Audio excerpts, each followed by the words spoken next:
This is such a blessing for me to be here. I'm just a kid that draws pictures. That's really all I am. And to see how I got started doing that to now knowing Ed and being able to meet some of these people that I've met is just, it's kind of crazy. I've got to share with you guys 3 things. I do a lot of school visits. And most of the schools I visit are elementary schools. And some of these little kids they're just hysterical. And I've got to start writing some of these things down. But one of the things that I wanted to share with you guys, knowing when Bob and Ed said, we need to get you to talk a little bit about this USS Memorial, I thought, oh heavens, you know, this is a group of smart folks in here. What am I going to say? And I thought, you know, some kids have given me some good wisdom in the past. And there's 3 in particular that I will never forget. And I want to share them with you, and it'll tell you how smart some of these kids are. I remember little Jacob, he was 6 years old, he's a first grader. And I asked him, I said, kids, what have you learned today? And some of them just tell me what they learned, whatever. And Jacob said, well, I know this. He said, never, ever, ever trust your dog to guard your peanut butter sandwich. That was good, Jacob. Had another little girl tell me, and this is why I think women are come out wired way smarter than us men. This little girl's name was Ashley. She was a 2nd grader. She said, well, Mr. Nick, I think it works this way. If you want a kitten for Christmas, start out by asking for a pony. And you work your way down that way. Okay, pretty smart. But my favorite has always been, he was a little black boy named Freddie. Freddie was 7. And I said, Freddie, what has you learned? And he said, well, this I know, that you never, ever, ever try and baptize a cat. Something you don't want to try to do. But anyways, I brought a handful of images to show you guys today, kind of what I do. A lot of artists kind of get pigeonholed in, well, he's a Western painter, or he's a wildlife painter. I'm an illustrator is what I do for a living. So I paint all kinds of stuff, and not by choice, but by vocation. And I paint all kinds of different subject matter and things like that. And I just brought just a handful, 4 or 5 images, and then I want to kind of break into some of the more military things that I've been fortunate enough to do as well. This is a puzzle I did. It was a portrait I did, and I'm going to go through these fairly quickly. I was a little boy, obviously getting distracted by a dragonfly, and when I brought him in the studio, I could not get him to look up. I was photographing him. I could not get him to look up, and we were there probably a half an hour, and he just would not look up. So finally, I thought, I had some Snickers left over from Halloween that I passed out to the kids. Those little Snickers. So I broke one of them open. I held it up, and I said, hey, Braden, look up here. And he looked up and went, ah, and he started smiling at the candy. So that's actually what he's looking at is a Snickers bar and not actually right. So it doesn't have to look right. Just, you know. Most of my stuff, I'd say, define myself as an artist, more Americana type stuff. This is one of my favorite paintings. It was for a puzzle as well. Little boys playing football. Santa Claus, I've done a fair amount of seasonal stuff. This is for Cabela's. I reworked the image a little bit to make it more broad. I had a first grader tell me one time, it's funny, they'll come up, they'll tell you you can draw so good, you draw so good. Pretty soon you start believing it. But first graders can humble you in an absolute heartbeat. And I had one of them come up to me, he tugged in my pants leg, and he said, Mr. Nick? I said, yes. He said, I just want to tell you that we have that catalog in that Cabela's catalog in our house. I said, oh, really? He said, yeah, my dad keeps it by the toilet and he reads it every morning before he goes to work. I said, okay. He goes, and you don't want to go in there after. I said, that's good. I don't want any more information. That's good. Cookies, packaging. I've done a fair amount of packaging. Cookies, beer. I've done this most remember cookies and beer. I did not have that for breakfast, by the way, this morning. Sam Adams type stuff, all kinds of stuff. Firemen. A poster I did for American Library Association, Kids and Books. This is one of the funnest paintings I've been able to do because as an illustrator, you never get to paint what you want to paint. They have a lot of control as to what they want. And this one, the assignment was just kids and books. Anything with kids and anything with books, just related. And so I got to my imagination run wild a bit. So anyways, dogs, I've done tons of dogs. Dog stuff, very cute, cute stuff. Which kind of brings me to the state capitol things. Probably about 10 years ago, I met Charles Ford, and he was looking for some commission, another artist to commission some portrait work for some territorial judges. And since then, I've had the fortune, I think I've done 7 or 8 paintings now for the state capitol. This is my latest one. This is Pearl Carter Scott. She's from Oklahoma, obviously. And she was the youngest aviator in history to get her pilot's license at the age of 13. And this was I painted this about 1931 period. This is Wiley Post back here in the background that delivered the plane to her. And if you guys get a chance to see the movie, it's just called Pearl. It's really, really good. My wife went down to the Chickasaw Nation, to the headquarters down there, and she brought back the video and said, we should watch this. I think it's going to be good. So anyway, I got to meet her son, who served in the Korean conflict. Her brother, I was doing some research on a book I had done on D-Day, and we'll talk about that in just a minute. And her brother was in on the D-Day invasion and got the Congressional Medal of Honor. He drug about 20-something guys out of the surf that were drowning that morning as he was in on the first wave at Omaha Beach. That was her little brother. Anyway, that brings me to the children's book. I did this children's book 4 years ago. It's for grades 2 through 5, and the reason we did it were 2 reasons and 2 reasons only. I did this book. One was to honor men just like Ed and everybody that serves, and 2, to inform the kids, because they don't know. They simply don't know at that age. By the time they get in junior high, they get just a touch of it. In high school, they probably don't get any of it anymore. So that was our goal, was to whet their appetite a little bit about D-Day, what it was, and it's about character. This book is about character. Every page is a different character trait. This was patience. We had to wait a day before we went in. Eisenhower wanted to go in the day before. We had to wait, and I did them all in a very poster-esque vibe, if you will, kind of a 40s poster. Because how do you tell a little kid, about war? It's a horrible thing, but we wanted to try to give it very vivid, a lot of color, and simplify it. This is bravery, obviously. When the doors drop down, you got to attack the beach. And this is one of my favorite for Ed. This is teamwork, what it took for coordinate all the efforts on D-Day. I paint a heart in every painting, especially in the D-Day. I paint a heart in this. There's the shape of a heart. See if you guys can kind of find it. If you think you found it, raise your hand and see if you think you can find it.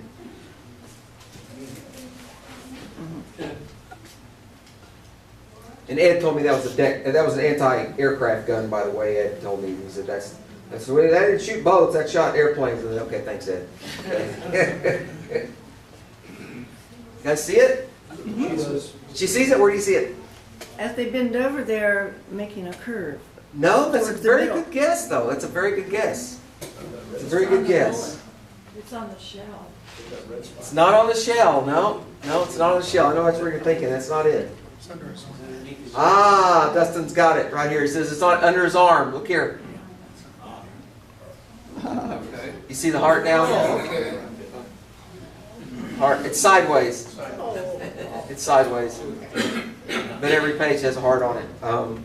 Anyways, freedom, the result of D-Day is freedom, is what you get. And for those of you who keep score at home, the heart is right down here on the flag. It's upside down, but it is there. All the original artwork is at the Children's Museum, Science Museum, Oklahoma. Have a great display over there. It's right by the train, the old train. We have a 48-star flag hanging over there. These are some of the props I used in the painting. The Allied Forces patch and the field jacket, and just some of the things the kids can kind of relate to. But this is a painting I did last summer to honor World War II veterans. And it wasn't a commission, I just did it. I rarely get to paint original paintings, but this one was painted last summer. And art's about one thing. It really is, arguably it's about one thing. And when I say art, I mean whether you're writing a play, you're sculpting, glass blowing, fashion design, whatever, it's about communication. What are you trying to communicate to your viewer? And in this one, it was just simply honor. It was just simply thank you and honor. And I've seen this painting in my head for years and years and years. And when I finally said, all right, I'm going to take the time to paint it, I thought, anytime you paint a painting, it's what's the point? What's the point? Is it funny? Is it romantic? Is it sad? What's the point? And I thought, gosh, just a guy standing there holding two flags. I don't know, but I'm too stubborn to not do it. And so stubbornness overran trepidation at this point. And he's just a guy standing there, a job well done at the end of the war, just holding a Japanese imperialistic flag and, of course, the Nazi German flag here. And there's a heart in this painting as well. You guys see it? In the pocket? Right on his pocket. Absolutely. Right there. Which brings me to this painting. Ed likes this painting. This is Ed right here. He came over and posed for me for the painting, the BP-37, USS Oklahoma. You can see the sailor in the clouds manning the rails, watching over all these soldiers. The gentleman coming in, the new color guard coming in. Got some people here saluting the flag. Of course, a photographer on an event. You're going to have photography there. And this is the battleship Missouri that, of course, that Japan surrendered on there in the background. And a wreath of peace. And when Senator Ford had called me to do this painting, I said, how on earth? What are we going to do here? So he says, well, I'm going to send over Ed Vezey and Paul Goodyear and a couple other folks, and we'll start getting some ideas together. And I said, who's Ed Vezey and Paul Goodyear? He said, well, they were on the USS Oklahoma. And it's like Wile E. Coyote. You know how your eyeballs fall out and they start rolling around, your mouth opens? And I said, they were actually on the ship. He said, oh, yeah. And I said, they're going to come to my studio? And he said, oh, yeah, we'll bring them in. So, okay, and then when Ed came in that day, and Paul, and I asked them, just point blank, I said, what is this painting about? What's it about? And they both said simultaneously, they were sitting across the room together, they both just said, the men, it's about the men, it's about these guys right here. That's who this painting is about, and them honoring the men. And Ed's an absolute diamond in my life. I cherish him. I cherish every second I have with him. Hang on, I cannot wait to see him. We have lunch together. Try to do at least once a month, if not more. And when he invited me to the High Noon Club a few years ago, I thought, okay, I'm kind of busy, blah, blah, blah. Well, finally, God just spoke to my heart enough and said, I need to go. I just need to go. And I'm just so glad that Bob welcomed me here. I'm here. You guys, I think like you guys, or you guys think like me. I don't know what it is, but I'm just really, really blessed to be a part of this family. I'm going to let Ed do most of the rest of the talking. I don't know if you just maybe have a few questions about the painting itself. I'd be happy to answer them for you at this time before I turn it back over to Ed. And I'll kind of go forward and then back up a little bit. Ed probably knows this guy here pretty well. This was Ed's bunkmate, and he'll tell you about him. His name's Frank, which Ed, I'll speak this way. His real name is Francis, and Ed told me, he goes, I never knew his name was Francis until we got to the memorial, and he said, then I knew it was, I just always called him Frank. We painted him, Ed commissioned this painting, and we painted him here with the medal around his neck, which you wouldn't see. And this is probably the first time these two guys have been photographed together in, I guess, about 70 years now. We did this about 2 years ago, I guess it was, Ed? A couple, 2 years ago? Oh, quite a while, yeah. Yeah, a couple, 2 years ago. And then when Ed came over to the studio, I said, I got to get your picture together. He was pretty excited about that. So I think that's all I have, and I can back up. Do you guys have any questions at all about the painting? Yes? Do you have any prints? Did you sell any prints? I did not bring any prints of it with me. I can get them. It takes me about a week typically to get them. I have some prints of Liberty. I have some of those with me. They're right here. I brought some of them right here. They're 12 by 16s, which is a standard size frame. I sell them for $10. They're signed. And I have my book, my D-Day book, which I sell at my cost, which is $10. I think I make 62 cents on them, and that covers the shipping. But again, it's to inform. And I just try to get these books and give them away. The first print run was 1,000. We're down to like 50. So we're going to have to do another print run pretty soon. But I just have some of these left if you guys want to get one. They're 10 as well. And if you want a print of the USS Oklahoma, it takes me about a minute and I can get those as well. Same size as a 12/16 Liberty print. Yes? Where's the original on display? The original on the display is on the, it used to be, they kind of rotate them around a little bit in the Capitol. But the last time I saw it, which was about 2 years ago, it's on the 4th floor in the Republican wing hallway is where it was. And sometimes then they'll put it in the Senate chamber and then they'll move it over on the outside. And they move them around, but that's the last time. If you go in and ask, they'll probably know where it currently is hanging. So, any other questions about the, yes, sir? How did you decide on that 1930s, 1940s poster type expression? I think it was just from a visual connection standpoint. Most of those posters, anytime you do a poster graphically, it's made to read immediately. And when you kind of glance at it, it pulls you in just immediately. And for kids, you know, sometimes their attention span is, you know, every time they blink, it's a new day. And so you want to grab them and bring them in. And I almost used a lot of just pure color on those images. I don't even think I hardly mixed. I used 3 values. I used the dark, the medium, and the light. And dark, the medium, and then the light on the whole book. So I tried to keep it as simple as I possibly could. And that's why. Just try to get on, you know, this was for 2nd graders and not for adults. They didn't need to see the Liberty image. That bore them to tears. They want to see this kind of stuff that they could relate to. So that's why I did it. That way, is use a lot of the wording to pull them in. We're just trying to whet their appetite so they'll want to read more and to learn more. And you would be surprised, or maybe you won't be surprised at how overwhelming the little kids want to know about this. They want to know. What was D-Day? When was D-Day? Why was D-Day? Who are these guys? When did this happen? I mean, over and over and over and over and over. They want to know. They want to know. And they are just excited as they can be to know about it. So, but that's a good question. Yeah. Communication. Anyway, any other questions about the painting? Yes. Do you find little girls wanting to know as much as little boys? Absolutely. Yeah, absolutely they do. In fact, last week I was in Putnam City at a school. One of the 1st grade teachers was just going crazy over the Liberty painting.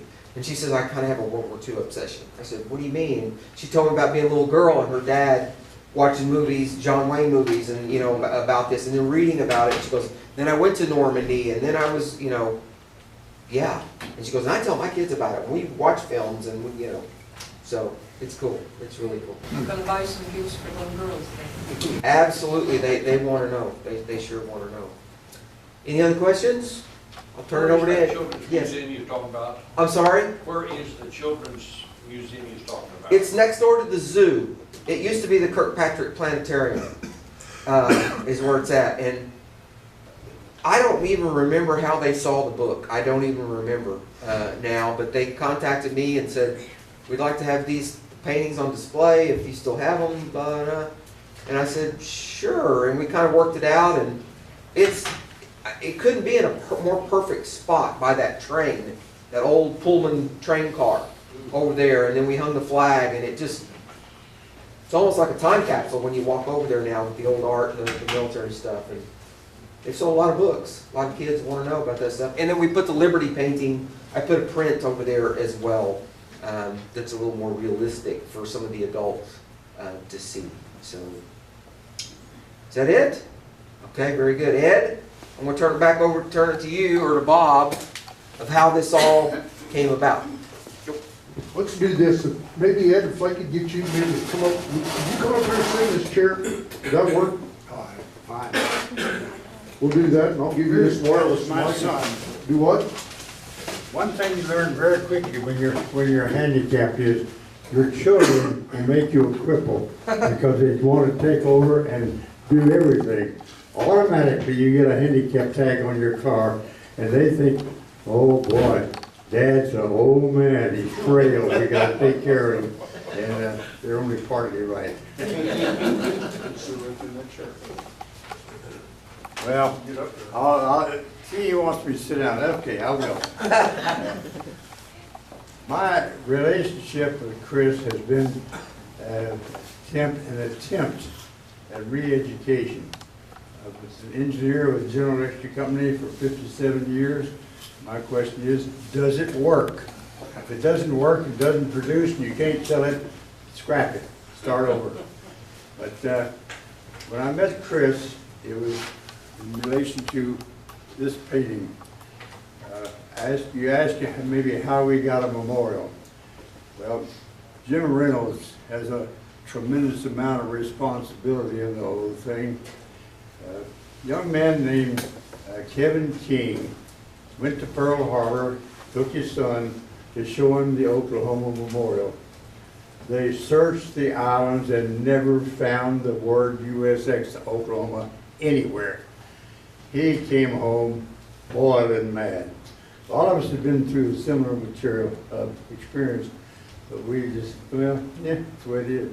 No, he went charging into Jim Reynolds' office. They'd been classmates in college, so he knew him well. And he said, Jim, I'm going to make you a hero. So Jim said, oh, you are? He said, yeah, you're going to build a memorial to the USS Oklahoma. And that was the start of it.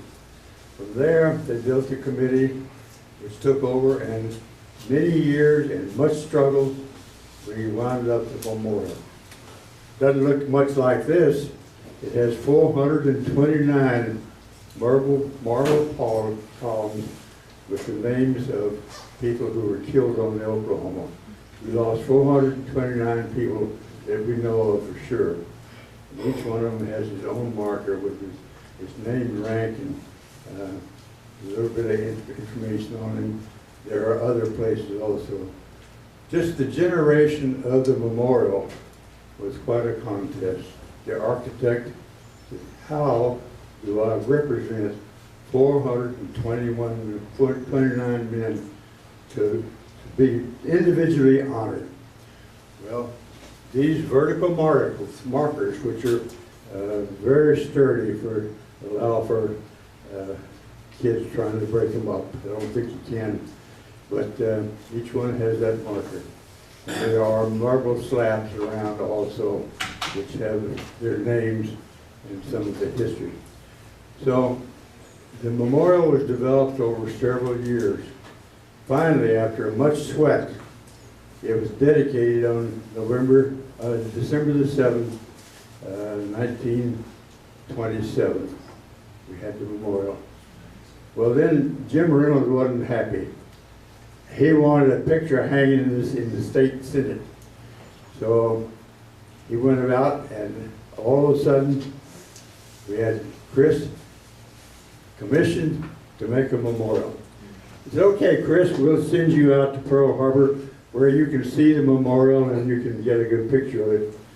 But he said something then that was the beginning of education for me. He said, it's not going to be a picture, it's going to be a painting. And what does that mean to you? To me, it didn't mean very much at the time, but it has come to mean something. I got part of my education that I experienced with him. I received a folio of about a dozen absolutely exquisite paintings, all of the painters' credits and everything. And as an engineer who wants to see something practical of it, they're just too nice. They're just too pretty. So I showed them to Chris. I said, Chris, are these paintings? He took one look at another. He said, no, they're pictures. I said, how did you come to that conclusion so easily? He says, Ed, a painting has a soul. These have no soul. They're photographs. Well, it turned out from Snopes, he was exactly right. They were photographs.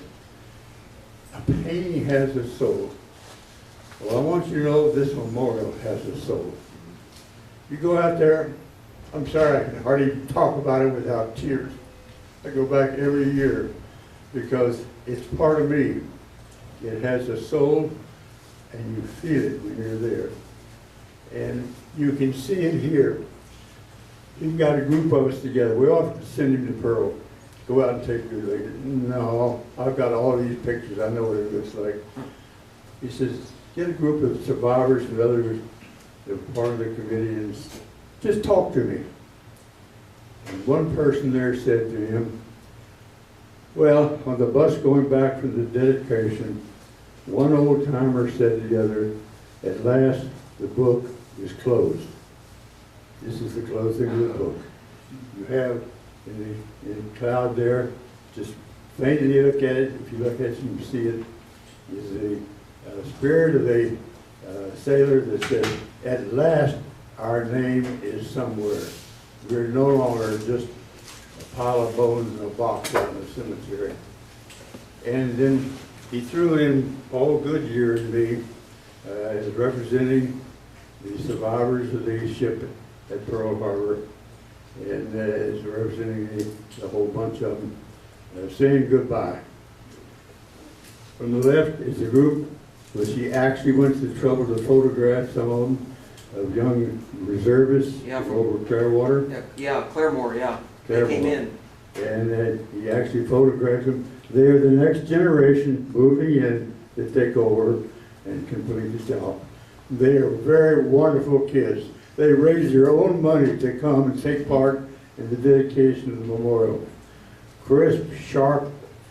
I tell you, they were bring tears to your eyes just to watch them. We're in good hands. The kids today are absolutely great. Don't you believe otherwise? Don't believe what you read in the newspaper. They're a great bunch of guys and kids.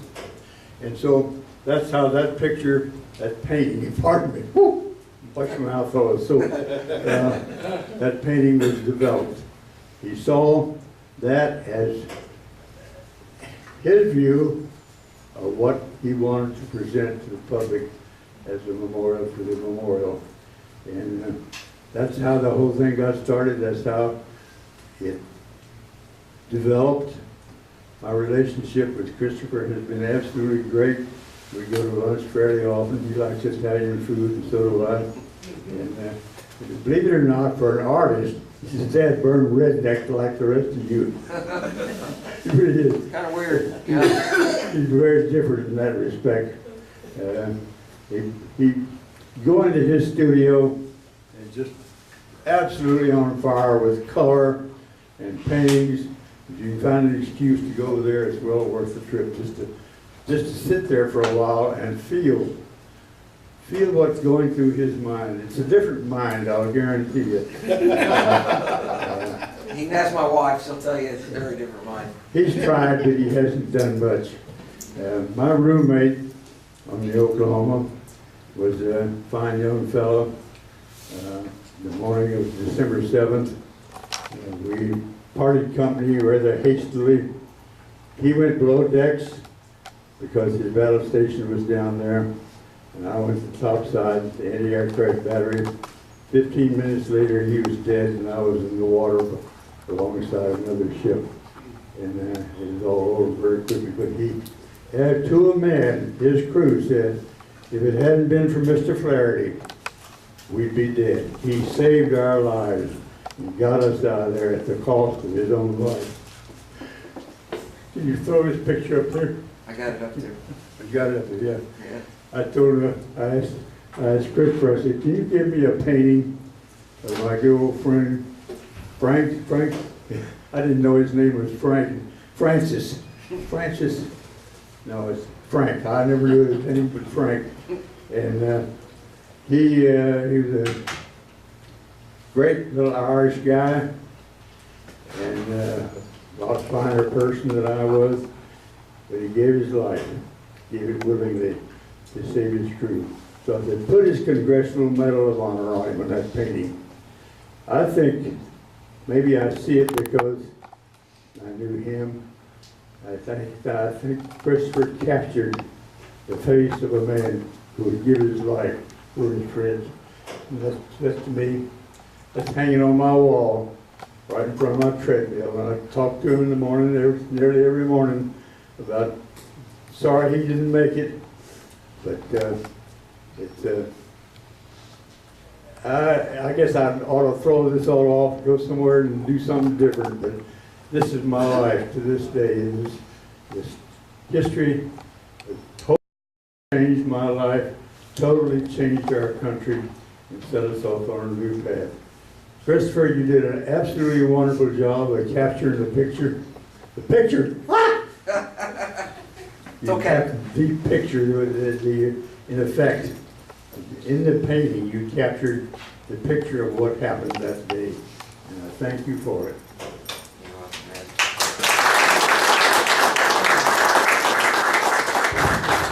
I'm going to use this other microphone right here. And tell us about the cross. You've got a cross on your chest there. What? Your cross. Your cross on your chest. Tell us about that. Well, that's a different story entirely, but my wife and I did a lot of traveling. We went to, among other places, Russia. And on top of most of the Russian churches, there's a cross like this. 3 bars on it. I don't know whether you can see them from there or not, but there it's called a Russian Orthodox cross. It represents the 3 crosses of Calvary. The big cross here, of course, is the cross of Jesus. And then there were 2 other crosses. The little cross on top represents the repentant thief who went that day to be in paradise to Christ, and produced a conundrum for the theologians ever since.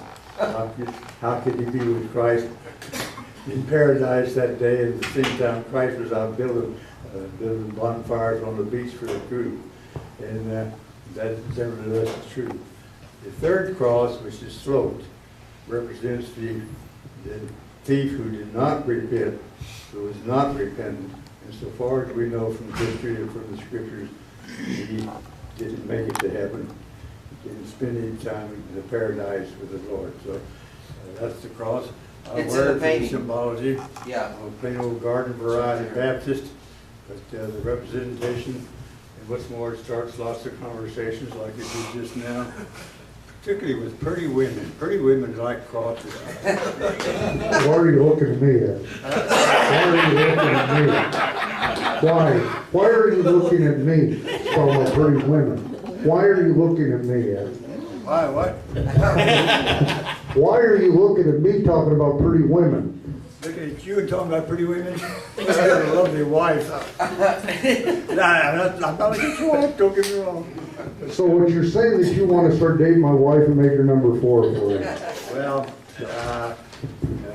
standing number 4, I've been married 3 times, buried all 3 of my wives, and some people can't understand why I'm not married now. I say, look, I'm 94 years old, for crying out loud.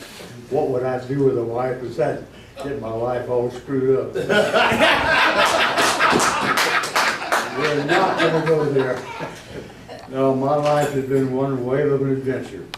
Pearl Harbor was a turning point in my life, far beyond what I can describe to you. I grew up from a carefree kid to a hard, war-hardened man in about 15 minutes. And that afternoon I had an occasion that really set the pace for the rest of my life. We were loading ammunition for ships. That's one thing we were asked to do. And another attack came in that we thought one was coming. And the word came, take cover, take cover. And I said, like hell, I'm not taking cover from those bastards ever again. And that's been the way my life has gone. Don't give an inch to anybody for anything. Compromise is always a matter of how much you're going to lose, not how much you're going to win.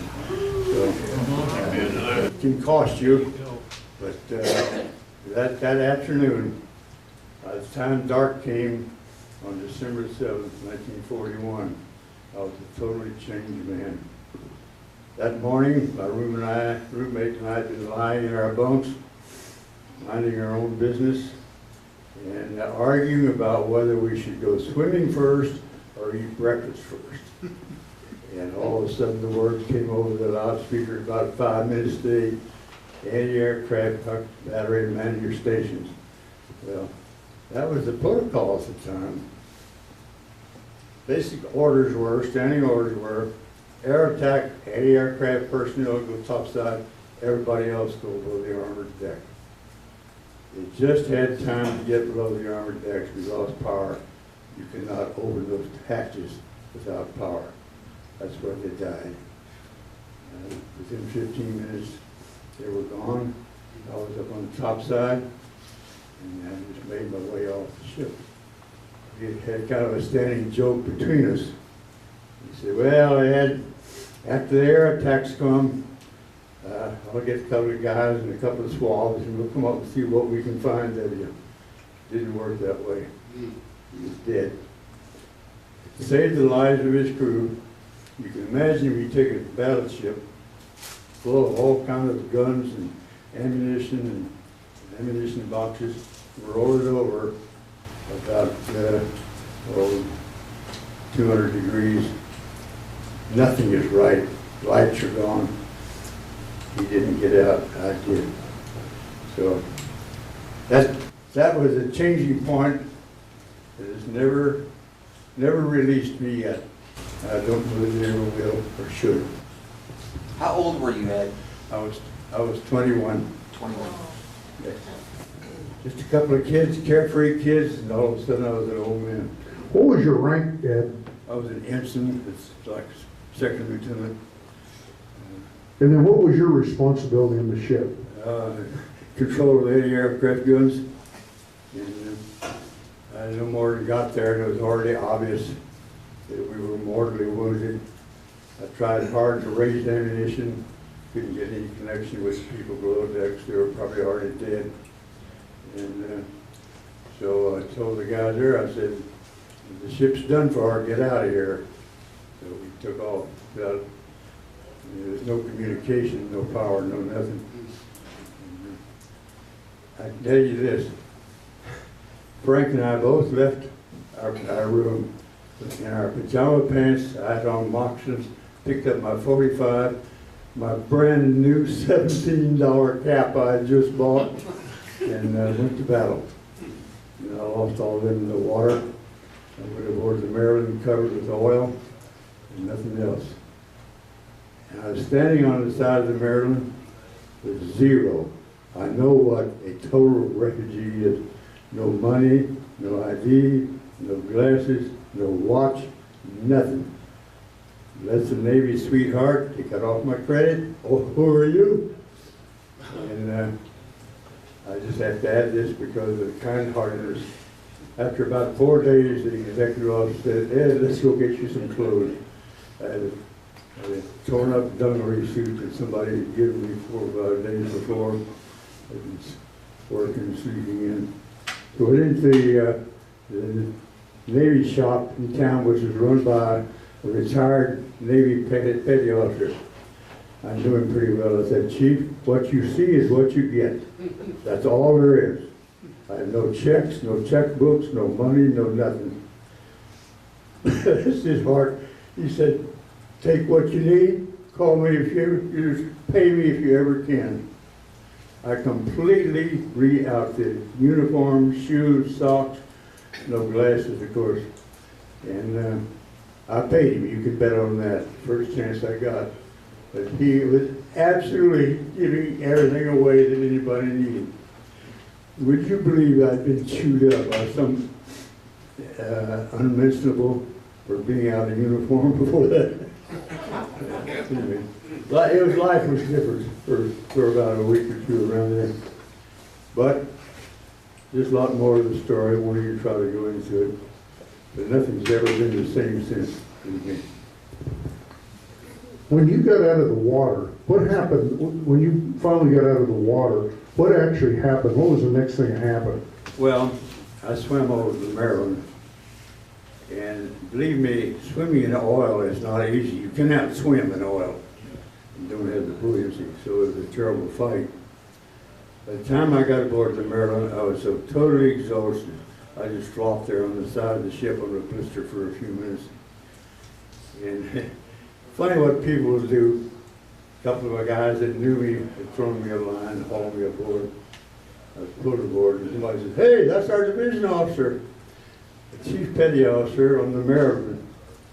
stripped off his pants, stripped off his shorts, gave me his shorts to wear, put the pants back on. That was my uniform for a while. And, it's kind of funny that somebody would do that, but you didn't want to see an officer naked on the deck of this. Undignified. So Maryland, they had turned on their saltwater showers. We knocked off some of the salt water and the oil. That bunker C oil when its room temperature was terrible. And Pearl Harbor, to be specific, was a cesspool in those days. Our raw sewage went right into the harbor. So it was not a nice morning swim, believe me. But the captain of the Maryland passed a word in the law and battle and said, if there are any survivors of the Oklahoma who are willing, would you take one of my boats and go get ammunition? So I got about a half dozen sailors and took a boat, went over to Westlock Ammunition Depot. Got there and it was locked, so there was definitely one there. So we broke the locks, filled the boat with ammunition, sent it back, and we stayed there as working parties. The one came next was unbelievable. 9 months later, I asked the executive auditor, could I take an afternoon off and take an ammunition truck and ride into town and have a little delivery? Well, I guess so. Well, I got into Pearl Harbor, the first thing I did was go to the personnel office and say, when are you going to send me back to sea? So all the guys I know that survived are gone. I said, who are you? I told him, I said, we have no record that you ever existed anywhere. So the captain had not reported me present. He had free help. I got back to base that night. The word was, the captain will see you immediately upon your return. I should have known what was coming. Boy, he was tear-assing. There's no nice way of saying it. He just grabbed his desk and said, so, you want to go to sea, do ya? You're going to go, and you're going to hate it. I did, and I did. She had me put on the crappiest little transceiver there was to see. Out I went to far reaches of the Pacific to Guadalcanal. Back in the war again, quick enough for sure. Anyway, I was in 4 major activities, operations after that. And it was a great war. But the beauty for me was an anticlimax after Pearl Harbor. When I was gunner, I became a gunnery officer on the ship that I went to. The crew said, how can you be so calm with all hell going on? I said, I don't see hell. A few little airplanes that need to be shot down, and that's all there is to it. And so I guess you'd call that a break, but it made the war much easier. But I have no complaint. My life has been 100% adventure ever since that day. I worked 57 years for General Electric Company, traveled the world, did everything from test flying to working jet airplanes to working on the nuclear power industry for the last 25 years. It developed, learning things new all the time. And this is what I tell young people when I talk to them now. I say, life is a great adventure if you grab hold with both hands and go for the gold. And that's the way I run my life. That's great. Any other questions of Ed? It's, Christopher, I don't know how your painting story turned into war tales, but It needed to. It needed to. the depiction that you gave us of the changing of the guard, I think is one of the most thrilling things that has happened. When I see these young fellows, Afghanistan, Iraq, other places, volunteers, not a draftee among them, out there fighting their hearts out. I had a son that went through a couple of the wars over there. I had 2 sons in Vietnam. I had a grandson and went to Iraq. Came home so convinced that what they were doing was right that he volunteered and went back for another tour. Loved every minute of it. I told him, son, the one thing I learned at Pearl Harbor is he who shoots first gets to shoot. He came home from that first tour over there, he said, "Grandpa, it works." I said, "My orders to my crew are very simple. Around in the tube, safety's off. If anybody with a gun looks at you twice, kill him." He says, "I didn't lose a man or have a man wounded." Yeah, I said, "Yep, it works." But remember, first, second is not, is second, but you remember that, Dustin?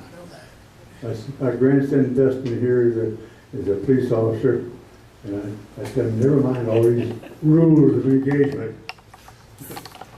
Your neck comes first." I got one thing. Anyway. I wanted to let everybody know that the color guard that Ed was talking about are from Claremore. Those kids are in high school, and they raised their own money to go to that dedication. And Kevin King helped me get in contact with them at Claremore. The gentleman's name was Murray Esselbrook. I'll never forget it. And I asked him if they wanted to be in the painting. And he said, absolutely. So he loaded up those 3 guys, plus himself, in full uniform with all their color guard flags and everything, and came to my house in Oklahoma City. And actually, they were standing in my driveway when I was taking those pictures. But they brought all the flags, uniforms, the whole thing. They went through all their drills. They did everything to be part of the painting and didn't charge me a dime, or they just wanted to be a part of it. So that's the men that Ed's talking about, their heart. So They raised their own money to come to the dedication. yeah. This other fellow here is Paul Goodyear. I went to Pearl Harbor November 10th this year, put his ashes in the Punchbowl Cemetery. So he's gone now. And I've made arrangements with my own ashes to be put in the same place. We'll see how that works out. No, I won't see it, but somebody, I just agreed to it. In the painting, what, I forget what they call those, Ed, what do they call? They have a name for those monuments. Name I call them Standards, that's what it was, the standards. standards, yeah. Yeah, Paul was touching the standard. He said, I need to be touching this guy's standard because he's a guy that I basically sent to his death. He said he needed to go get the battle flag. I told him, the sailor, to go get the battle flag. We need to raise the battle flag. And he said he went down and obviously never came back up. Paul said, so I want to be touching his standard. I can't remember the man's name, but off the top of my head. So that's who Paul's touching in the painting of that gentleman. So The reason this memorial is so important to those of us who survived is that, of course, the ship rolled over. When they rolled it back up, piles of bones along the low side. No markers. So what is buried at the punch bowl is survivors of the Oklahoma. Boxes of heads, boxes of legs, boxes of chests. God help us. It's still an all that us. There's nothing more than that. A few bodies that could be identified have been returned to families. And there's one man working to this day trying to raise every one of them, and get DNA run, and turn every member of the crew to their families. I think it's an exercise of futility, but I talked to him just this last fall. He's going to do it. So help me, if he lives long enough, he will. But the memorial to us represents our shipmates. And a shipmate is sacred in the Navy. You don't realize it, but when you go to sea, particularly during wartime, everything out there wants to kill you. And the skin of the ship, and the skill and determination of your shipmates is all that's going to bring you back alive. So it becomes a bonding situation with the ship and with the crew that I don't think is matched anywhere else in any other industry, any other job.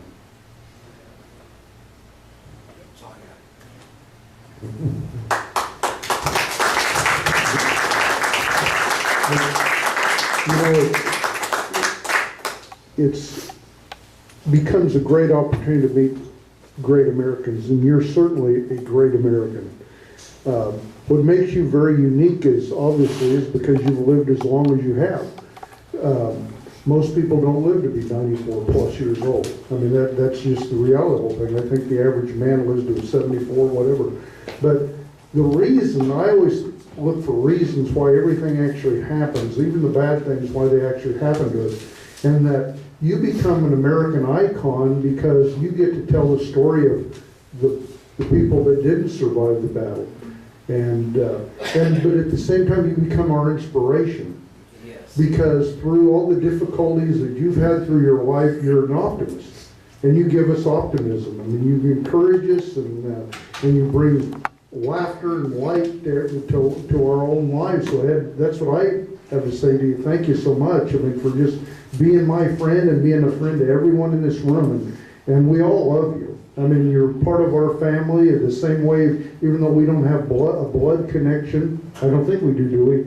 I mean, but we're same as family. And I just so thank you for your friendship and the friendship of everyone at High Noon Club.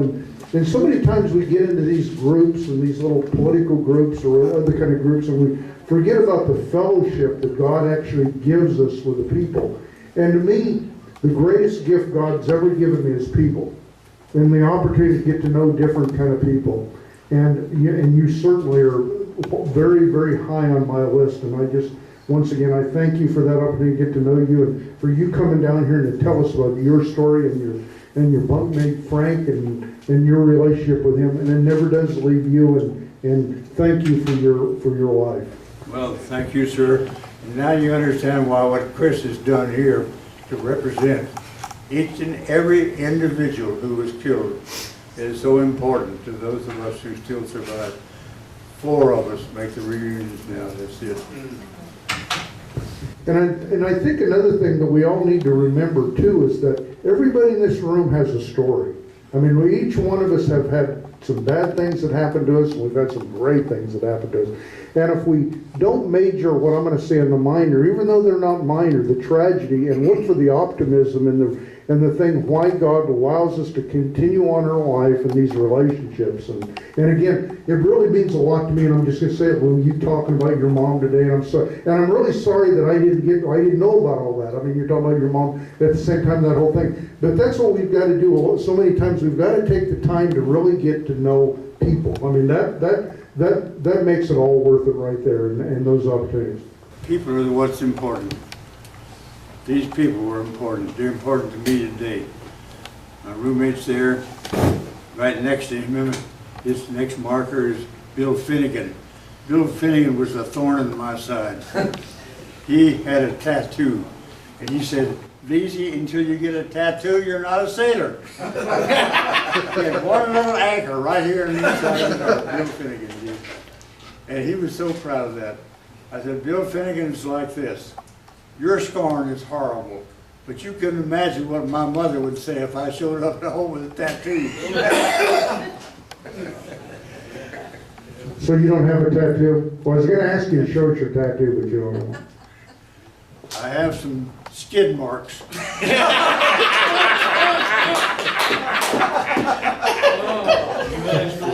You know, there's times that you're not supposed to ask the question.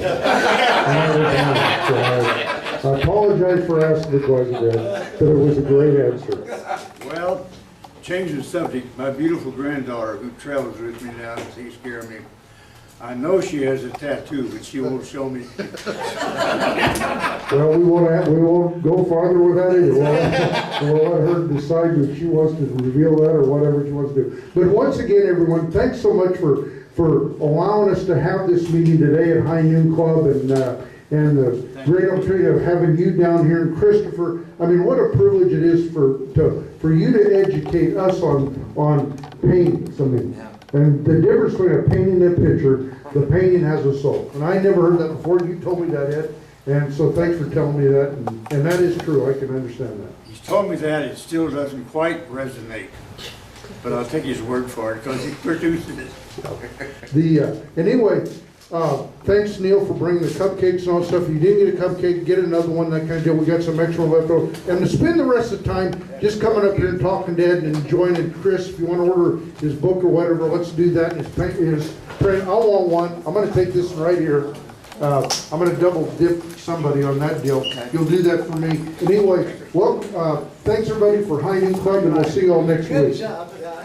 The following program does not necessarily reflect the opinions and viewpoints of the staff and management of this station. Welcome to the wonderful world of seniors, the best of all worlds. You now have the time, resources, and ability to enjoy what you have worked for all your life. So let's explore the many possibilities available to seniors on Senior World Radio. Senior World Radio is your source for senior citizens-related topics, information, and entertainment. Now, here is your host of Senior World Radio, Glen Howard. It's such a delight for me today to have a gentleman by the name of Ed Vezey. Ed, 94 years old, is a survivor of the USS Oklahoma, a ship that was made famous, I guess it's famous before, but even more so after the events of Pearl Harbor. Ed, I'm so glad you came in the studio. Just looking forward to this time of visiting with you. Well, thank you. It's a unique experience for me, and up here in this high tower of you high-powered people. Yeah, we're up here on the 11th floor of the 50 Penn Place building. Quite a view around here, but I see you had no trouble getting here. In fact, at the age of 94, I understand you're living alone, driving your own car, and about as spry and active as they come. Well, I refuse to give up my keys. My daughter-in-law thinks I should give up my keys. I said, put on your bulletproof vest. They're not going to go easy. What do you attribute? Everybody asks the old folks, what do you attribute your old age to? Well, the most important thing is to pick the right parents. You have to do that first. And that's the truth. That gives you a leg up. My dad was very active, played golf right up to practically his last breath. Finally died at 85 from an ailment that could have been cured if he'd caught it earlier, but medicine in those days wasn't as alert to some of the problems, but he was vigorous way into his 90s, his 80s. I asked him one day, he says, I'm going to go see your son and take a few days of vacation. I said, Dad, how much vacation do you get? He says, what? I never thought to ask. So that's part of the philosophy right there, is my philosophy that keep pedaling or the bike will fall over. Absolutely. Keep so active. You keep In fact, pedaling. When I dropped by to visit you the other day at your home, I wanted to visit with you a little bit and noticed you've got a great big treadmill just inside your front door in your living room. That's right. It's a nuisance and not a decoration, but it's life-giving. I try to do a mile on there most mornings of the week. Some days I devote my exercise program to weights. Ken, what's his name, Cooper, is now saying that as you get past 35, you have to do something to keep muscle bulk because it will dissipate on you if you don't. So, advice that all of us ought to be taking a whole lot more serious than what we do. Well, it helps your balance and it helps your overall health and helps you do things you want to do. The first time you discover that you can't do some tasks simply because you don't have the strength, it comes as a shock. But it comes if you don't keep those muscles working. It sure does. Most of us at my age don't have jobs that require you don't have to get up and punch the clock at least every morning, do you? No, I quit ditch digging between my sophomore and junior years. I said, that's enough of that. What was your profession outside of the military? You're, of course, famous for your military work, but what was your profession? Well, I was a college student between my junior and what it would have been my senior years when I went in the Navy. Okay. And so I lost the last semester of my junior year in Texas A&M because I got a very serious upper respiratory infection, and those days we didn't have very good drugs. I spent a month in the hospital, and I no more got out than I had an emergency appendectomy, so I pretty well lost my second semester of junior year. When I came out of the Navy, I went back to college after I came out of the Navy, finished up that year and a half, and I went to work for General Electric as an engineer in 1947, June of 47, and I worked with them essentially continuously until 1985, till I was 85. That was 2005.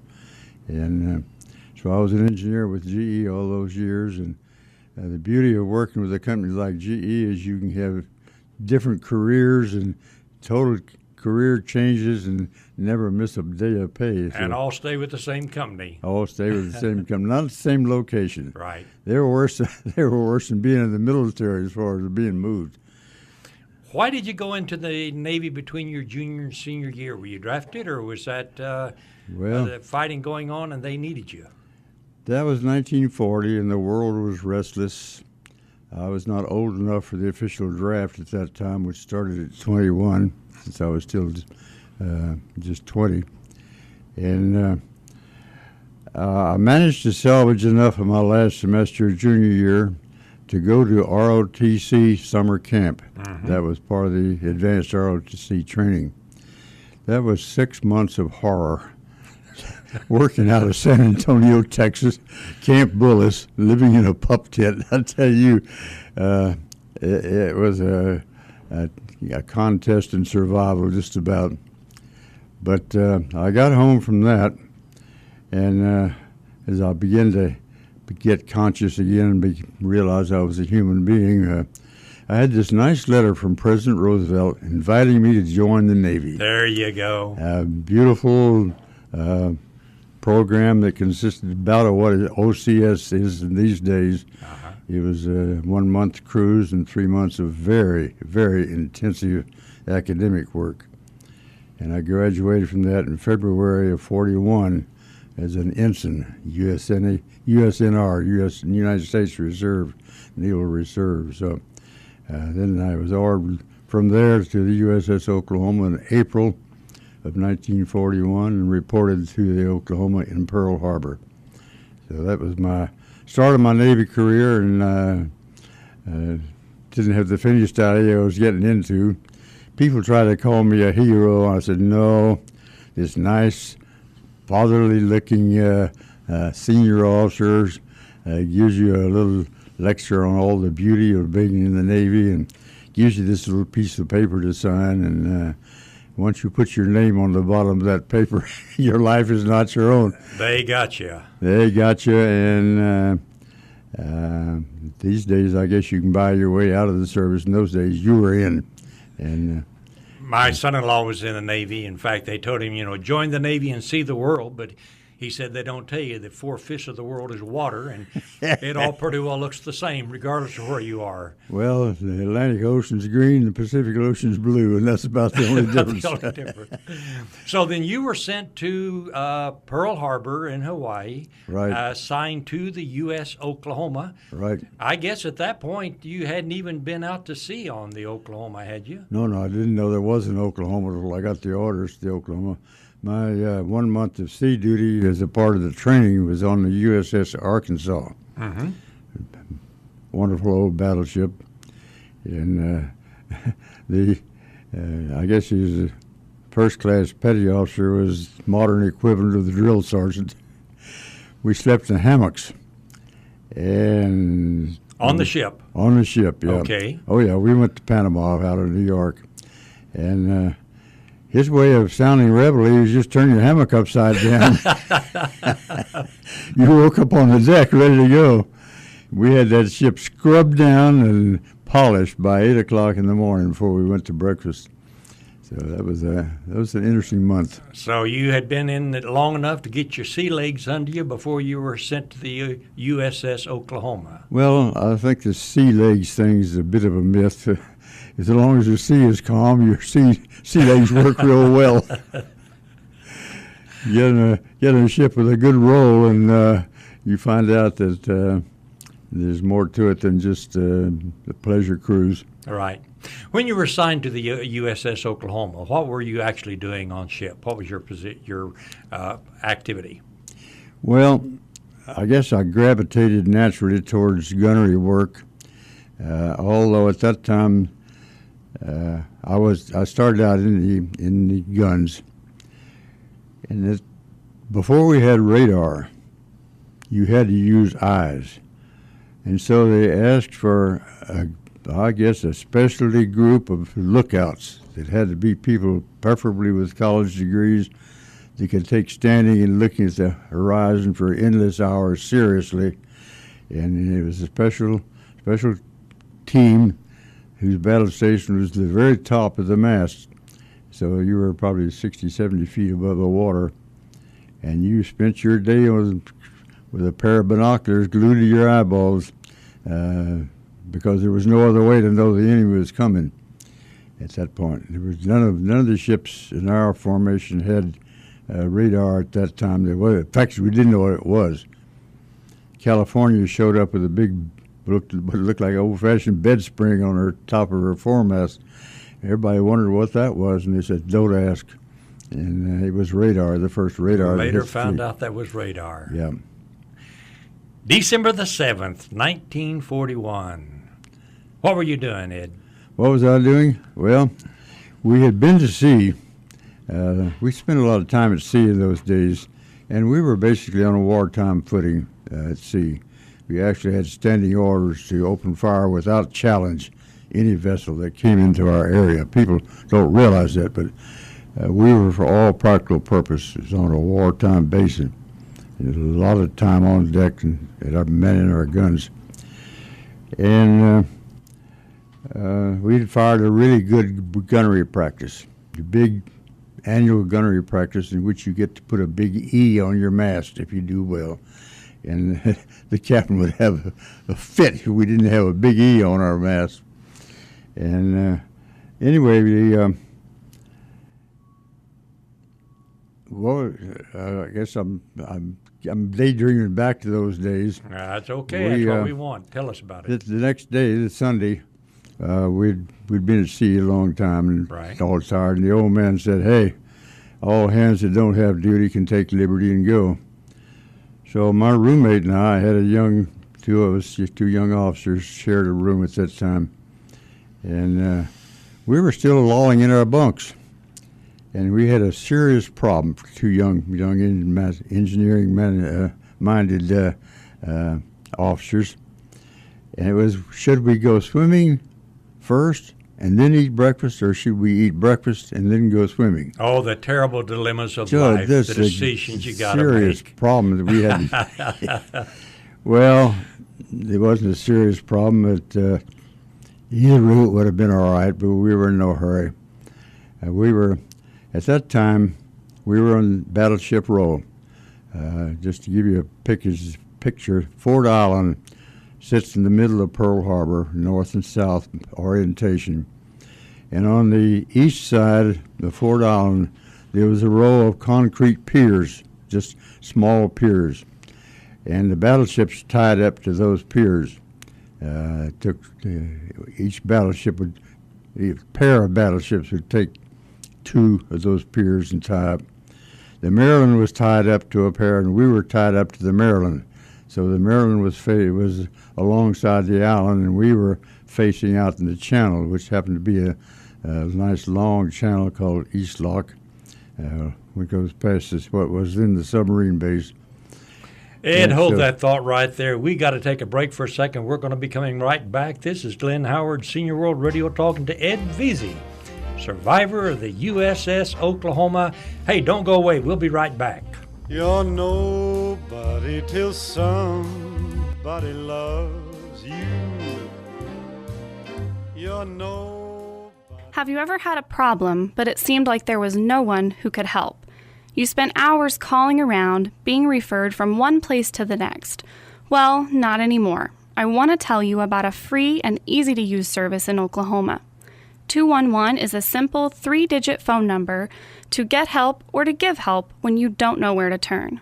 Dialing 211 only takes a minute, and you are connected with a caring Oklahoman who will help you find the assistance you've been looking for.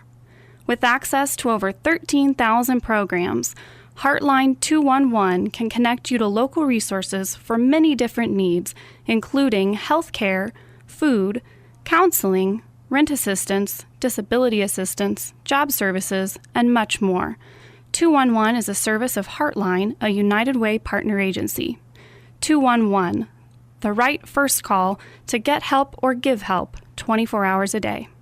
Hi, my name's Jason Ledlow, president of UT Phone, the ultimate telephone service. We're proud to be a sponsor of Senior World Radio with Glen Howard. UT Phone is dedicated to providing Oklahomans affordable telephone service all across our great state. We have Lifeline home phone service starting at just $1.95. That's right, just $1.95, and most of Oklahoma's seniors qualify for this reduced home phone service. They get to keep their old home phone number, and it even includes long distance. Another great feature of UT Phone's customers really like is that it includes repair service. That's right, any repairs at no additional charge. With many telephone services charging $40 to $50 per month, it makes sense to switch your service to UT Phone. This service is a federal program that is provided through the Universal Service Fund. There is only one per household, so make it UT Phone's home phone service for $1.95. Give us a call at 800-996-0098.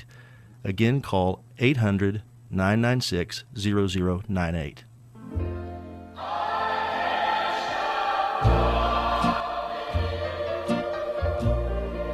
I've made up my mind to live in memory. Thanks so much for joining me. I'm Glen Howard, Senior World Radio. I have Ed Vezey here in the studio with me. Ed is a survivor of the USS Oklahoma.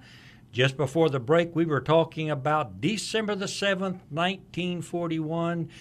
Ed was sharing with us some of the experiences in a life, or the day in the life of a naval officer on Pearl Harbor Day. Pick up there, Ed, and go ahead with your story. Well, as I mentioned before, we were making this decision of whether to go swimming or eat breakfast, and didn't really care which. And about 5 minutes to 8, all of a sudden, the announcement came over, anti-aircraft battery personnel man your stations, just as calm and pleased as you please. So do you think it was a drill? Or? And our immediate response was, well, if they're going to throw a drill on Sunday morning, we're going to get dressed. So I just rolled out of my bunk and pulled off my pajama top when some young ensign who happened to be on deck and saw planes with red dots on the sides, he grabbed the microphone and he made the same report, only he used Navy language, right, which absolutely impossible for anybody to think of using on a battleship in those days. Well, that not only woke us up to the reality this was not a drill, but that time we took the first hits and the ship shuddered. So now you were on the ship at that time. Yeah, on the ship, right, in our room, just stepping out of our bunks. So I grabbed my 45 and slipped my feet into my moccasins, had on my pajama pants, grabbed my pistol and bolted it on my brand new, I still cry over that, just bought a new cap, $17 I paid for that thing, put that on and went off to battle. Well, Frank's battle station was below decks. The protocol at that time was an air attack, anti-aircraft personnel go topside, everybody else goes below the armored deck for protection. And the standing joke between Frank and me, his name was Frank Flaherty. Standing joke was, well, Ed, in an air attack, I'll sit down in my nice cozy battle station, and when it's all over, I'll get a couple of sailors and a couple of swabs, and we'll come clean up whatever's left of you. Well, it didn't work out that way. It didn't work that way. Frank went to his battle station. He died there. He received the Congressional Medal of Honor for saving his crew at the cost of his own life. His crew was very vocal. If it hadn't been for Mr. Flaherty, we wouldn't have gotten out. We lost power very quickly, and as the ship rolled, he was in one of the main turrets. I'm sure all the ammunition began to break loose in there, and I'm sure he was caught. I don't know that. There's no clue as to what happened to him personally. But I went to my battle station, and even by the time I got there, the ship was covered with oil from the torpedoes striking the side. And we took at least 7 torpedoes, and they said maybe as many as 12. Our ship port side was just gone, and you couldn't really tell where the individual torpedoes had hit. But I got to my station, and I tried to get communication. And here's the real tragedy. Because we had an admiral inspection coming, we had to get the ready ammunition below decks. The ready ammunition was stored in lockers that had to be chilled in the tropics. And they were the jackets that covered those lockers leaked and stained the deck. Well, you can't have stained decks when the admiral's coming to spec, so we sent all ammunition below. There's people that thought we had ammunition topside, but I know better because I personally ordered my ammunition below, and I know my ammunition wasn't topside. Well, I was the only officer that reached battle station, and there were just one or two guys that had reached the station. Soon became very obvious that we had lost power. We didn't hear any announcements there at all. It became obvious the ship was mortally wounded, and I told the guys, I said, let's get out of here. So they all scattered to their own choice of routes getting off. I very carefully folded my pistol belt and put it down and put my new hat right on top of it and headed for the high side of the ship. We rolled to port, just rolled like a log. And I followed the ship around as she rolled and eventually slid down the bottom when she had rolled over pretty far. And I messed around in the water there. Didn't think of it at the time, but you don't swim in Pearl Harbor. It was a cesspool in those days. Right. But it was covered with oil. And people don't realize it, but you can't swim in oil. You don't have enough buoyancy. So I swam around, looked at several options, and finally swam over to the Maryland. Some of the sailors there threw me a line, which I wrapped around myself, and they hauled me aboard. So 15 minutes from the time of the first alarm, I was standing on the top of the blisters on the side of the Maryland and looking back at my ship. So the SS Oklahoma went down in 15 minutes time. 15 minutes, you were either out of it or you were one of the few people that was rescued later by people penetrating the bottom. How many people do they think was lost in the USS Oklahoma? Well, you know, we didn't have computers in those days, so we Right. had only paper records, and they were all lost. We reconstructed those as best we could from the people that were there and memories. And there are some people that there were maybe 25 or 30 people just got rolled into the mud and are gone. We had 429 casualties, so the survivors must have been around 600. I don't know that any number was ever quoted, but about 600 survivors. But I'm not even going to try to tell you how you feel. I lost my pajama pants in the water, very nearly was killed abandoning ship. It's not that simple. I think I was actually unconscious in the water for a while. When I came to, I was in a survival mode.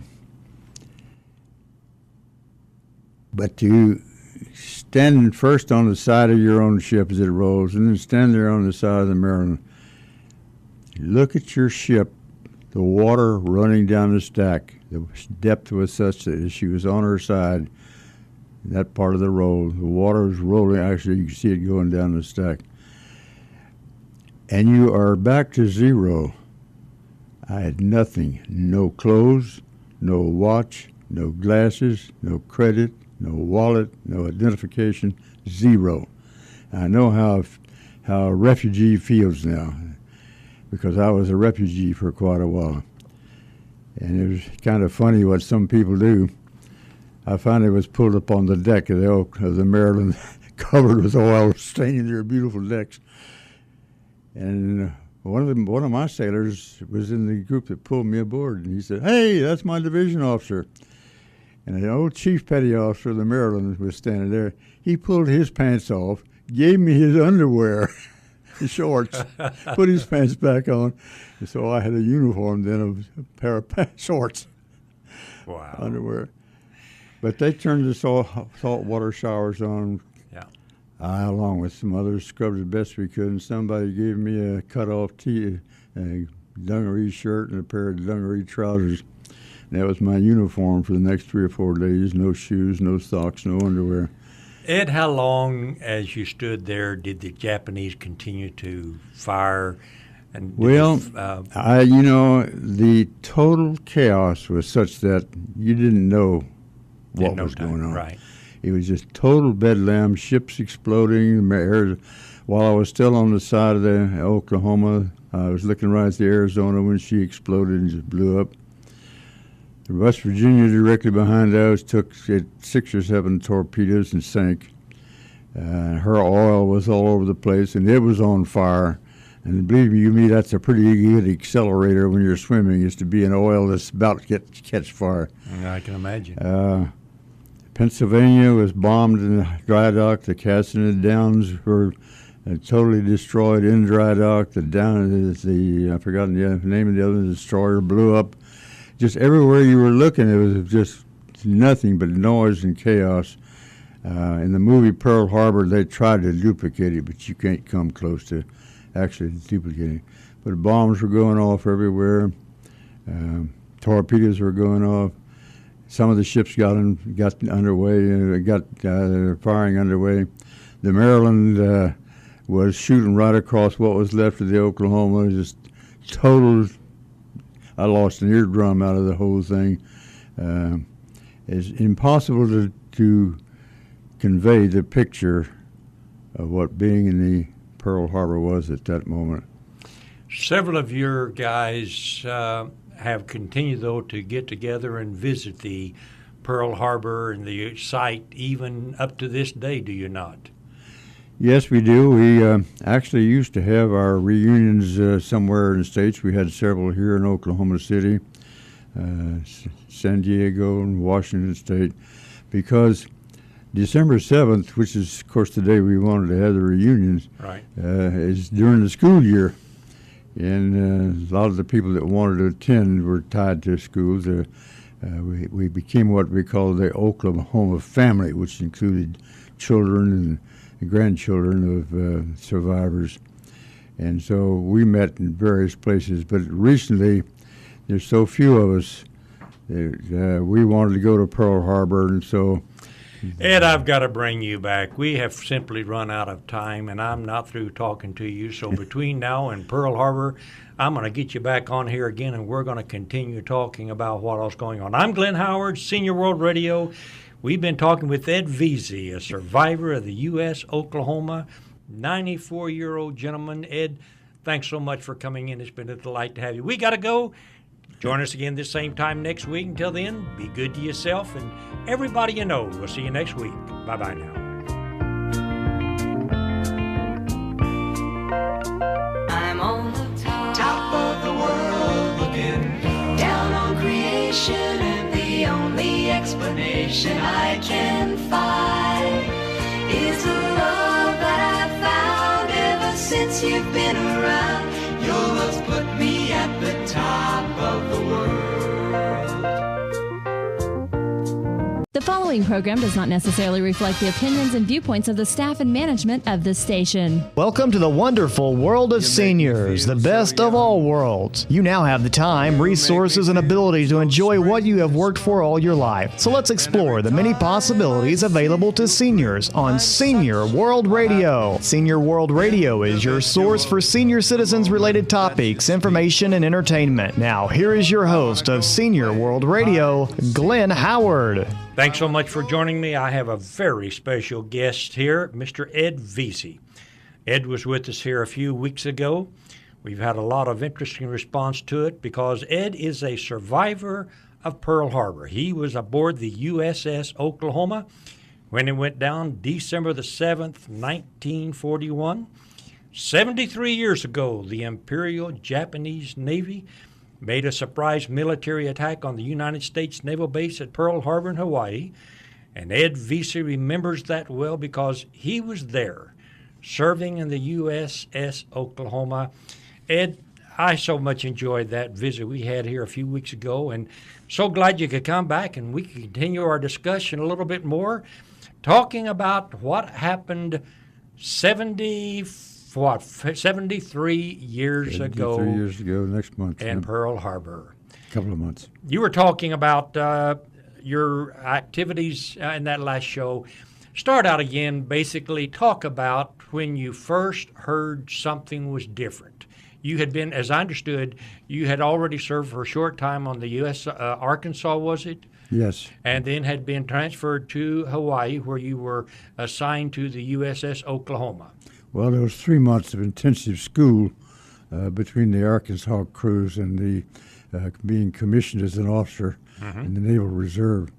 And I wound up on the Oklahoma at Pearl Harbor in April of 1941. And wound up at Pearl Harbor on December 7th, and that terminated my tour of duty aboard the Oklahoma. And a sad way to have to terminate it, for sure. The last time we were talking about the fact that I reached the Maryland with exactly zero identity. I remember you talking about that, losing your shorts, your shirt, your watch, everything, and they drug you aboard, was it the Missouri? Yep, it's gone. Anyway, it was a pretty difficult time. Yeah. I don't want to even try to recapture that feeling because it's not a good feeling, and I don't go back there and try to explore the feelings. The movie about Pearl Harbor, how close was that to reality? Was that anything like your remembrance of it? Well, Toro Toro was a little closer to it. They used a lot of real tape. The movie Pearl Harbor was a movie, I guess what you would expect Hollywood to produce. Did a few silly things like one scene shows a bunch of sailors in white uniform clamoring to get aboard up the side of the Oklahoma's that sank, and there wasn't anybody in white uniforms, and nobody was clamoring aboard, believe me. At that point, it was pretty well abandoned. Pretty brutal. As far as me personally concerned, the feelings are still very intense when I go back out there. Tears of an anger that you can't possibly conceive of well up, particularly when I go aboard the Arizona and see the names of some of my friends that were aboard there. It brings it all back in vivid reality. And but on that particular day, there was no time for sitting around and developing beautifully phrased words to describe what went on. Captain of the Maryland passed the word, says, if there are any survivors of the Oklahoma who would be willing to take one of my boats and go get ammunition, we were sure would like that. So I rounded up a crew of people, and we took one of their boats and went to the ammunition depot. The sub depot is about down in Westlock, which is maybe 10 or 12 miles down the harbor towards the sea. And we got over there, and there was no one there. There was an ammunition ship there. The Japanese dropped one bomb on it, it hit the dock and blew a hole in the dock. If it hit that ship, that whole corner of Pearl Harbor and the island would have been obliterated, but they missed, which a lot of people were very thankful. We got there and there was no one there, so we broke the locks on the magazines, loaded up his boat, Maryland's boat, and then we stayed there as a working party. No uniforms, no nothing. It's rather interesting. The next step in that sequel, after 3 or 4 days, I was not very good company for anybody, and the scrap of clothing somebody's given me on December 7th. And finally, the executive officer, who was dressed in his pretty whites and had his car and everything, said, Vezey, I'm going into town. Come on, let's see if we can get you some clothes. The Navy had cut off my credit. Who are you? You know, you got no ID. Thank you. We went in town, and there was an old chief passage officer in there that ran a complete Navy supply store. I knew him quite well. I'd bought stuff from him. I went with my executive officer to him, and I said, Chief, what you see is all there is. I have no shoes. I have no underwear. I have no soap, obviously.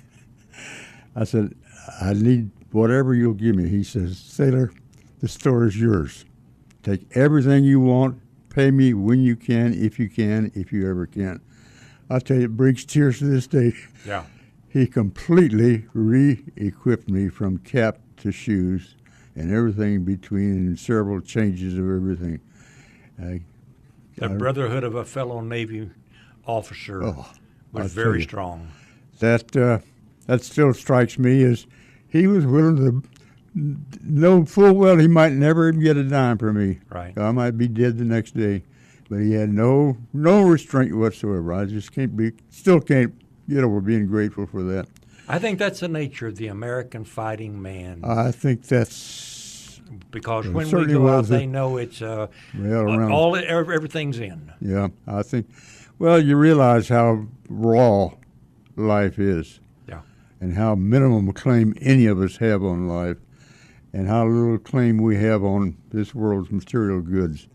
And it becomes one of survival. Survival is a mode you can't understand until you've gone through it, I think. So they try to call us heroes for being survivors. I said, no, we joined the Navy because we wanted to. We weren't any great patriotic guys looking for some place to get killed for the country. And I've heard you use the expression, you're not a hero, you're a survivor. What's that? I've heard you use the expression, you're not a hero, you're a survivor. Absolutely, and surviving has a few tricks of its own, believe me. Anyway, I wound up getting sent up to the main ammunition depot up in the hills at Little O'Day. Way long in September, finally I asked the executive officer, could I take a day off and go into Pearl on one of the ammunition trucks? I guess so, but don't tell the old man. Okay. So I went in. Well, being young and brash, I immediately went to the personnel office in Pearl and said, when are you going to send me back to sea? You've sent what few survivors there were. I lost essentially all my friends. The junior officers were pretty well wiped out. And as in Pearl officer personnel, people said, who are you? And I told them, they said, we have no record that you ever existed. I said, thanks a big bunch. How have I been paid? I said, have no idea. I've been paid, and doctors have taken care of me. They said, well, we'll see about that. I got back to base that night, and the word was, the captain will see you immediately upon your return. I hate to use the expression on the radio, but there's no way to describe except to say he was tear-ass. He was furious. So you want to come back to sea, do you? You're going to go and you're going to hate it. I mean, he was mad. He had me put on the worst little tramp steamer Navy ever put the flag on. And I went immediately west. And we became a station ship in Guadalcanal, the harbor across the road. And that was 6 or 8 months I just soon forget. Yeah.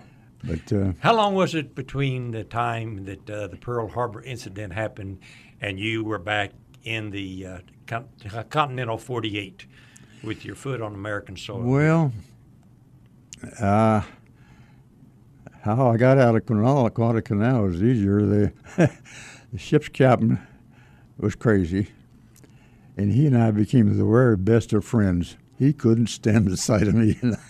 It was mutual.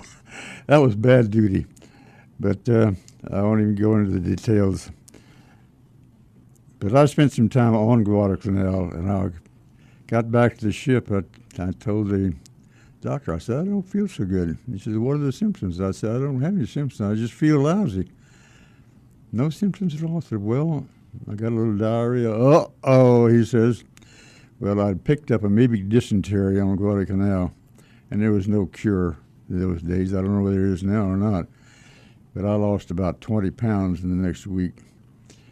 And the doctor says, this is your ticket off of this miserable tub.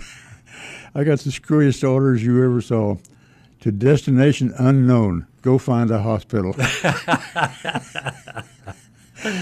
I'm Glen Howard, Senior World Radio, visiting today with Ed Vezey. Ed is a survivor of the USS Oklahoma, a 94-year-old youngster who goes back to Pearl Harbor quite frequently. In fact, as soon as we have a break, we're going to come back and talk to him a little bit more about that.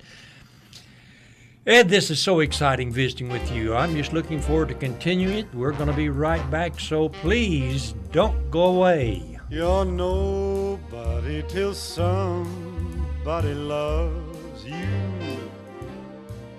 You're no. Have you ever had a problem, but it seemed like there was no one who could help? You spent hours calling around, being referred from one place to the next. Well, not anymore. I want to tell you about a free and easy-to-use service in Oklahoma. 211 is a simple 3-digit phone number to get help or to give help when you don't know where to turn. Dialing 211 only takes a minute, and you are connected with a caring Oklahoman who will help you find the assistance you've been looking for.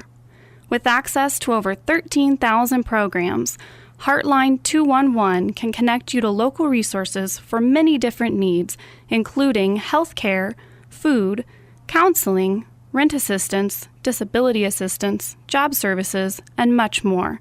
211 is a service of Heartline, a United Way partner agency. 211, the right first call to get help or give help 24 hours a day. Hi, my name's Jason Ledlow, president of UT Phone, the ultimate telephone service. We're proud to be a sponsor of Senior World Radio with Glen Howard. UT Phone is dedicated to providing Oklahomans affordable telephone service all across our great state. We have Lifeline home phone service starting at just $1.95. That's right, just $1.95, and most of Oklahoma's seniors qualify for this reduced home phone service. They get to keep their old home phone number, and it even includes long distance. Another great feature of UT Phone's customers really like is that it includes repair service. That's right, any repairs at no additional charge. With many telephone services charging $40 to $50 per month, it makes sense to switch your service to UT Phone. This service is a federal program that is provided through the Universal Service Fund. There is only one per household, so make it UT Phone's home phone service for $1.95. Give us a call at 800-996-0098. Again, call 800-996-0098.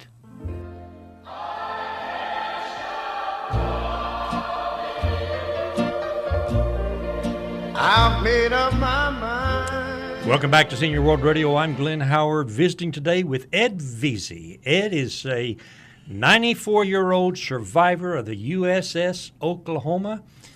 For the last 15 minutes, we've been talking about his experiences on the Oklahoma, the whole Pearl Harbor event.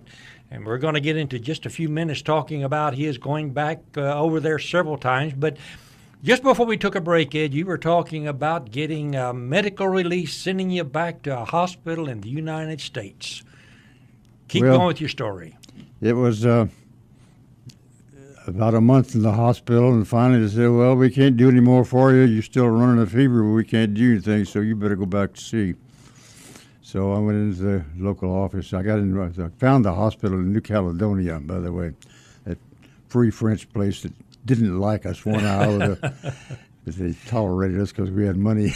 Right. Anyway, when I got into the office over there, they just said, hey, there's a merchant ship in the harbor.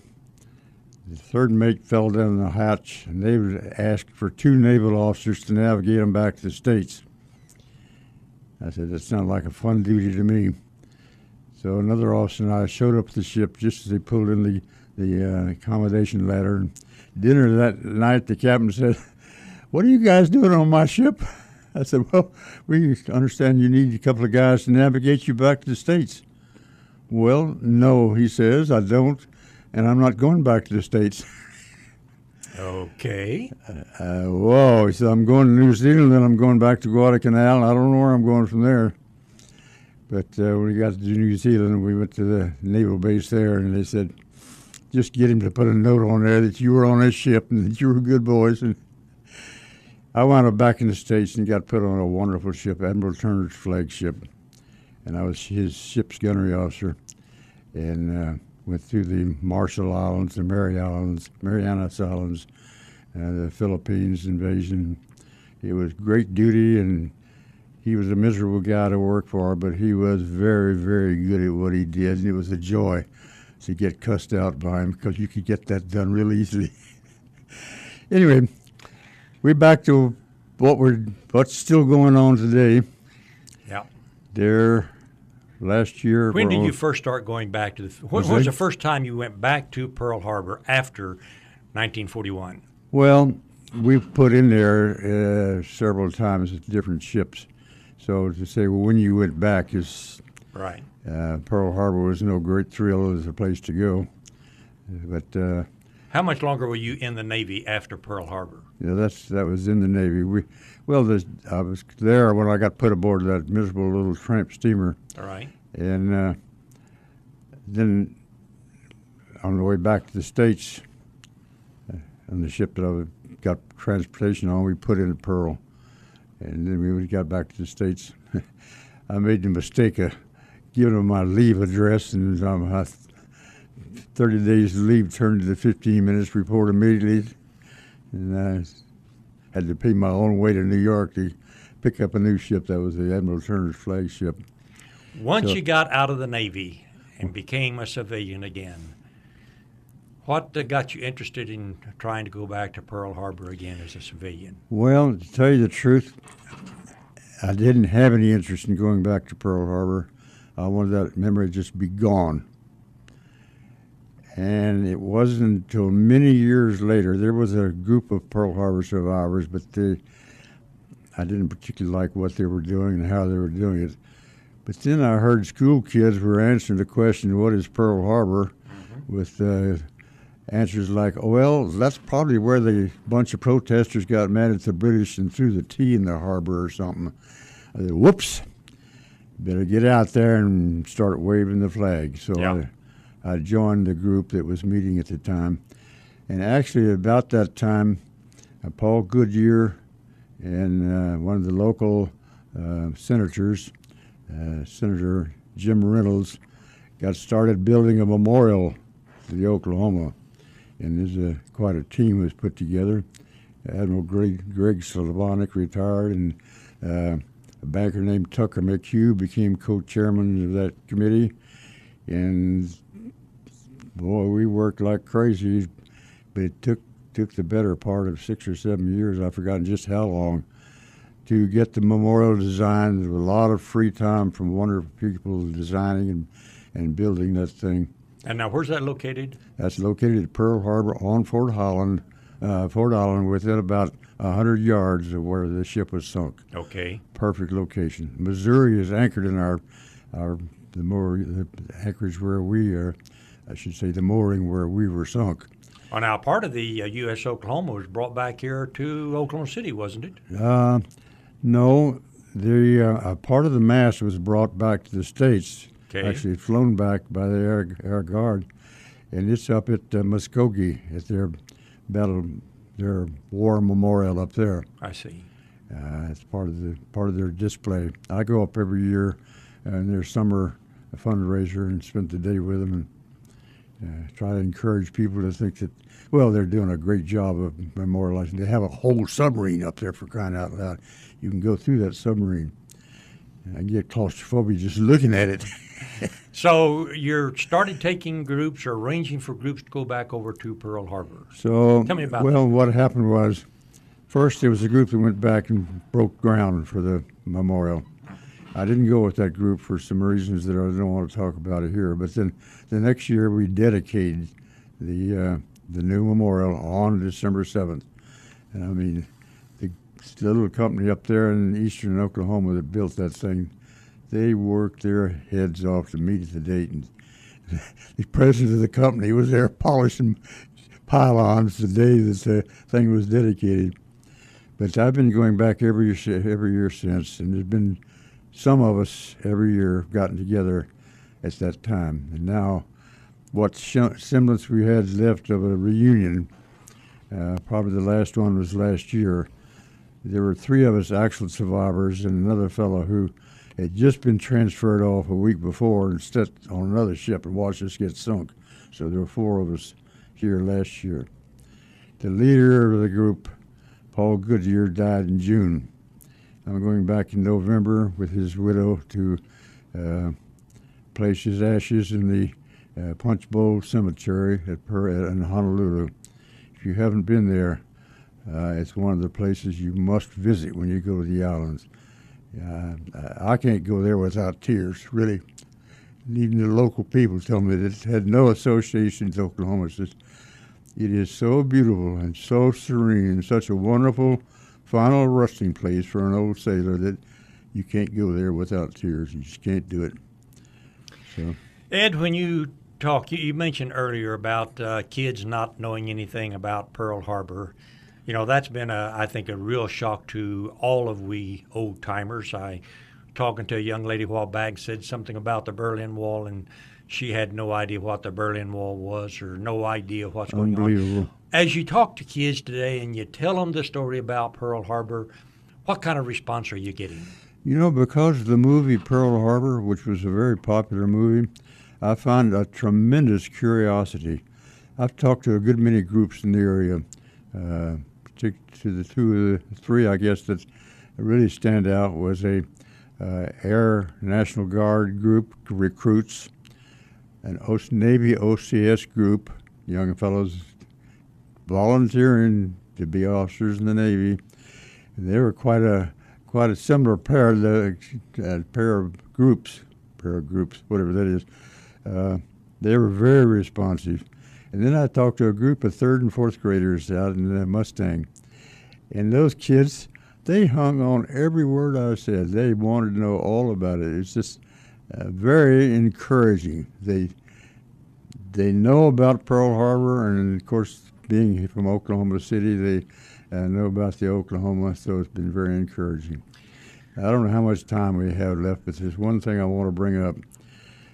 You always get a lot of questions. All right. When I talked to the Air National Guard group, the final question really stumped me. Is one young fellow says, "Any regrets?" Gagged me. Yeah. I hadn't even thought of it. Because basically I don't. You do your duty and mind your P's and Q's. You get used to death. It becomes part of your everyday life. But I think my regret, Mr. Howard, Glenn, hard for me to treat a important dignitary like you by first name. Anyway, my regret is I was not a Christian when I was in the Navy. I came through the Navy as brittle as glass, essentially incapable of emotion. That's not good. It certainly didn't help my first marriage or my relationships with my kids for many years. And it wasn't until I stood at the battlefield at Gettysburg, read those plaques, visualized kids coming wave after wave, kids, just like the ones I was talking to, until they were using piled up bodies for barricades. And I began to cry. I didn't know why. And I realized, for God's sake, what kind of insanity are human beings doing to each other? Yes. The war was, for all practical purposes, over, and here we slaughtered 53,000 men in 3 days. Mm. What kind of sanity is that? Why are human beings doing anything like that? And it began to break my glaze, and I realized how very hard and warlike I had been. War's necessary. Jesus said it very plainly. You will have wars and rumors of wars, and we sure do. But I think the regrets I have that I didn't go through the war as a Christian, because I would have come out a much different person. Your faith has been one of your great attributes in these recent years. Yes, I became a Christian some years later, and it totally changed everything I do and the way I think and the way I live. So that, you wish you could go back and make up some of those years, but all you can do is make them up now. And I guess that's partly why I keep up now with any group that wants to hear the story of Pearl Harbor and the fact that they're not speaking Japanese or German, because Pearl Harbor was the turning point of the war, the turning point of my life, certainly, and the turning point of the country at that point. Ed, you are an incredible senior, I'll tell you. Not only living 94 years, surviving the USS Oklahoma and Pearl Harbor, but a man who lives by yourself. You drive your car every place you want to go. You're active, out speaking to people, sharing not only your experiences, but also your faith. And it's very obvious your faith is so much a part of who you are. Sure is. We haven't had a chance to talk any about your family. How many kids do you have? I had 7.